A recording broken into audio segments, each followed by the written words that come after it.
বুধবাৰে হানাকুৰাৰ জিনকাটাটা নিধিৰাম ভকত এমভি স্কুলত ভাৰতীয় জনতা যুৱ মৰ্চা আগমনী ব্লক মণ্ডলৰ উদ্যোগত এখন মণ্ডল কাৰ্যনিৰ্বাহক সভা অনুষ্ঠিত হয়। বিজেপিৰ দলীয় পতাকা উত্তোলন কৰি ভাৰত মাতা কি জয় ধ্বনিৰে আৰম্ভ কৰে এই কাৰ্যনিৰ্বাহক সভা। উক্ত সভাখনত মুখ্য অতিথি হিচাপে উপস্থিত থাকে ওবিচি উন্নয়ন খণ্ডৰ ৰাজ্যিক সভাপতি তথা গোলাগঞ্জৰ প্ৰাক্তন বিধায়ক অশ্বিনী ৰায় চৰকাৰ। লগতে উপস্থিত থাকে জিলা সম্পাদক বিষ্ণু বেপাৰীকে ধৰি আন দলীয় বিষয়ববীয়াসকল।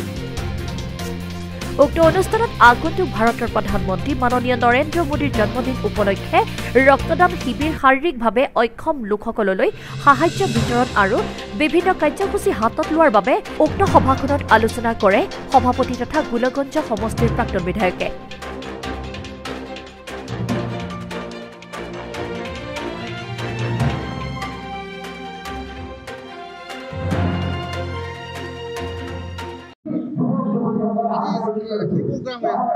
আজি আমাৰ ভাৰতীয় জনতা পাৰ্টিৰ যুৱ মৰ্চাৰ আগমনী মণ্ডলৰ যে কাৰ্যসূচী, এই কাৰ্যসূচী হ'ল আমাৰ কাৰ্যকাৰী সভা আৰু ইয়াৰ লগতে আমাৰ মাননীয় প্ৰধানমন্ত্ৰী নৰেন্দ্ৰ মোদীজীৰ অহা 17 তাৰিখ ৭১তম জন্ম জয়ন্তীৰ লগত সংগতি ৰাখি আমি সেৱাই সমৰ্পণ কাৰ্যসূচী গোটেই ভাৰতবৰ্ষত অহা 17 তাৰিখৰ পৰা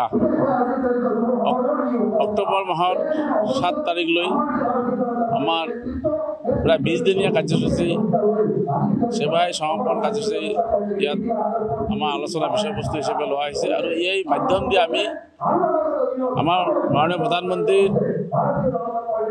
যে 20 বছৰীয়া চৰকাৰী কাৰ্যসূচী থেকে মুখ্যমন্ত্ৰীৰ পৰা আহি প্ৰায় 7 বছৰ যি প্ৰধানমন্ত্ৰী হ'ল, আমি 20 দিনীয়া কাৰ্যসূচীৰে আমি ভাৰতবৰ্ষৰ জনসাধাৰণক ভাৰতীয় জনতা পাৰ্টিৰ কাৰ্যকৰ্তা সেৱামূলক কাৰ্যসূচী আমি ৰূপায়ণ কৰিম।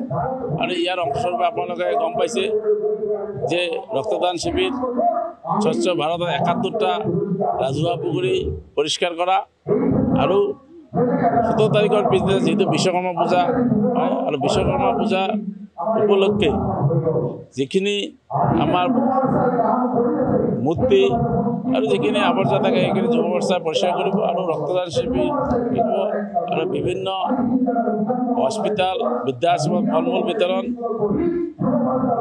আৰু আমাৰ শাৰীৰিকভাৱে সক্ষম ব্যক্তিসকলক আমাৰ সেৱামূলক কাৰ্যসূচী গ্ৰহণ কৰি অহা দিনত যুৱ মৰ্চাৰ কাৰ্যকৰ্তাসকলে বিভিন্ন কাৰ্যসূচী ল'ব। তাৰে কাৰণে ইয়াতে এখন সভা কৰা হৈছে।